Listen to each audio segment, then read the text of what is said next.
تم به چا سره مینه کوي؟ مینه نه، نفرت. نفرت؟ تر خپل ژوند مې ډېر کزیال کړي دي. 100 فیصده نمرې لرم. چار ځای په وظیفه ولاړ سم، جرم د منځه یوسم. که مافیایي، که قاچاقبري، که اغتصاب کوونکي یا قاتلان، که ترهګر.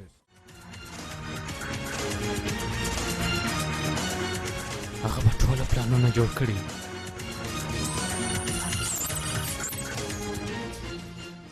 یو ارګه راته وخانده. حسدیوں کی خوشی